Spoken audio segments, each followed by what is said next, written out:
और आज हम शुरू करने जा रहे हैं चाइल्डहुड पोएम क्लास 11 की, जो कि मार्कस नटेन ने लिखा है। मार्कस नटेन ने इस पूरे पोएम में 2 क्वेश्चंस पे बहुत ज़्यादा फोकस किया है, और वो है when did my childhood go और where did my childhood go. सो ये दोनों क्वेश्चंस को लेके पोएट ने पूरे 4 स्टैंजर्स में डिस्कस किया है। 3 आइडियाज इन्होंने डिस्क्राइब किए हैं। पहला आइडिया रैशनलिज्म है। रैशनलिज्म का मतलब होता है जब आप किसी चीज में डिफरेंशिएट करने की चीजों को समझने के लिए आप सोचने लगते हैं तो रैशनलिज्म कहलाता है। हिपोक्रेसी, जब आप डबल स्टैंडर्ड की पर्सनालिटीज देखोगे, मतलब वर्ड्स कुछ और होते हैं, एक्शंस कुछ और होते हैं। थर्ड है आइडिया इंडिविजुअलिटी का। इंडिविजुअलिटी का मतलब होता है जब आप इंडिविजुअल अपने डिसीजंस लेने लगते हैं, आपके थॉट्स आपके खुद के आइडियाज से गाइड होते हैं, उसको इंडिविजुअलिटी कहते हैं। तो पूरे पोएम में ये तीनों आइडियाज को पोएट ने बहुत ही ब्यूटीफुल तरीके से डिस्क्राइब किया है। एज वेल एज उन्होंने लास्ट स्टैंजा में when did it go is also asked कि भाई ठीक है हमारा चाइल्डहुड तो खो गया, बट व्हेन डिड इट और वेयर डिड इट गो। इसे पोएटिक डिवाइसेस यूज हुए हैं। रिफ्रेन का मतलब होता है the poetic device, the line, the ideas that has been used continuously. तो यहाँ पे when did my childhood go 3 continuing stanzas में मूव हुए हैं। अलिटरेशन है my mind, repetition of the consonant sounds. Antithesis है, antithesis contrastive words, hell and heaven. And rhyme schemes हर stanzas में हैं। तो चलिए स्टैंजर्स देखते हैं। एस लाइन सजेस्ट करता है हमारा चाइल्डहुड। चाइल्डहुड क्या है? Childhood is the best moment of any human being and this is a natural process that we have to come out from every stages of our life. जैसे Shakespeare कहते हैं ना, life is a 7 stages. Life में 7 stages होते हैं। Like the same way this is a natural phenomenon. We have to cross our infancy, then childhood, then adulthood, and then young, and then we are doing our. So the poet is just be so confused कि भाई हमारा childhood कब खो गया। आइए देखते हैं। Childhood. When did my childhood go? Was it the day I ceased to be 11? Ceased का मतलब क्या होता है? यहाँ पे आप देखोगे कि ceased का मतलब होता है when you cross or finish your age 11. So when you cross or just completed your age 11, then it is 12. So poet का कहना है कि when did my childhood go? मेरा childhood कब खो गया?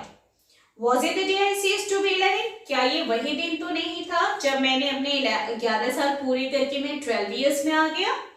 Was it the time I realized that hell and heaven could not be found in geography? और क्या ये वही दिन था जब मैं hell और heaven के बारे में डिफरेंशिएट करने लगा? जब मैं ज्योग्राफी की बुक्स पढ़ने लगा तो मुझे रियलाइज हुआ कि hell and heaven जैसे कोई प्लेसेस ही नहीं हैं। And therefore could not be. Was that the day? With the exclamation mark the poet in this stanza.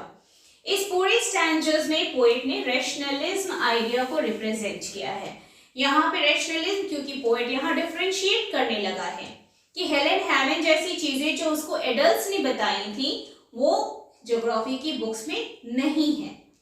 So that's why poet was confused.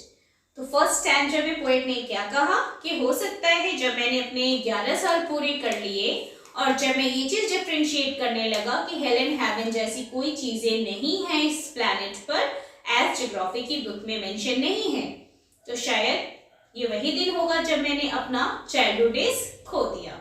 Second स्टैंजर की बात करें, व्हेन डिड माय चाइल्डहुड गो, तो जैसे आप देख सकते हो फर्स्ट लाइन बार बार repeat हो रहा है, तो रिफ्रेन है Was it the time I realized that adults were not all they seem to be? इसका मतलब क्या होता है कि हिपोक्रेसी। पोएट कहता है कि क्या ये वही टाइम तो नहीं है जब मैं ये समझ चुका था कि एडल्ट्स जो होते हैं, जो बड़े होते हैं, वो वैसे नहीं होते जैसे वो अपने आप को रिप्रेजेंट करते हैं। दे टॉक ऑफ लव, वो प्यार भरी बातें करते हैं, प्यार की बातें करते हैं, एंड प्रीस्ट ऑफ लाइफ, आपको गाइडेंस भी देंगे। loved but did not act so lovingly.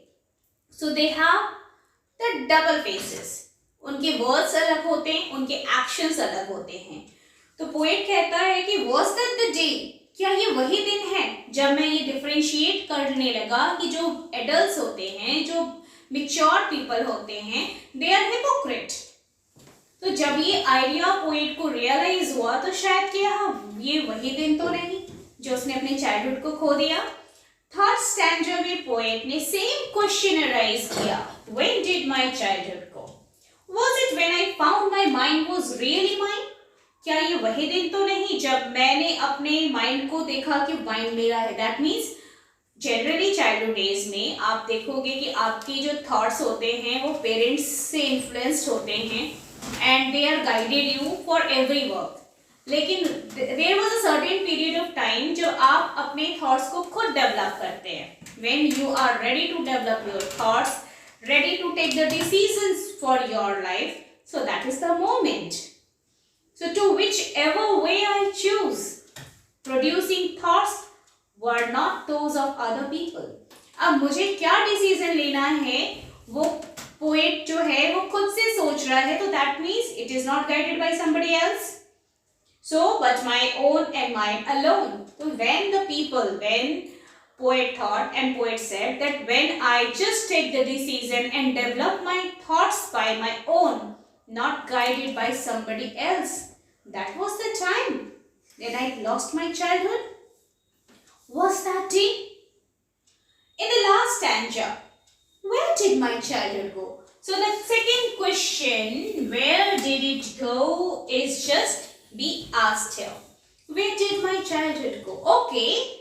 In the three stanzas, poet said, okay, when I just get the idea of rationalism, hypocrisy, individuality, I lost my childhood. But where is the place? Where did it go? So that's why he asked the question, where did my childhood go? It went to some forgotten place, forgotten, unknown place. That is hidden in an infant's place. Infant, newly born baby. जब आप बहुत छोटे होते, infancy period में होते हो, that is infant. तो poet ने ये कहा कि मेरा जो चाइल्डहुड है वो किसी अनजानी जगह पर खो गया. जो कहाँ पे है? जो कि एक छोटे से इन्फैंट बेबी के फेस पर है. That's all I know. और पोएट कहता है बस इतना ही मैं जानता हूँ. सो पोएट को एट लास्ट अपना चाइल्डहुड पीरियड कहाँ मिला? एक छोटे से इन्फैंट फेस पे. जैसे कि चाइल्डहुड को रिप्लेस एडल्टहुड करता है, उसी तरीके से यहाँ कॉन्ट्रास्टिव वे में चाइल्डहुड वापस इन्फैंट के फेस पे उसको सब्स्टिट्यूट करता है. तो that is the poet wanted to say in this poem. In the 3 different stanzas he developed the different ideas and he asked, when did my childhood go, when did my childhood go, and at last he just think and ask question, where did it go. तो 3 स्टैंजर्स में poet ने 3 different ideas को represent किया है और last में उसने अपने चाइल्डहुड को एक छोटे से इन्फैंट फेस पर पाया है. That's all the poetry and I hope this poem will be helpful for you people. So आप याद रखें, first stanza rationalism, second hypocrisy, third individuality and fourth is the infant's face, the childhood is there. Till that, take care. Thank you.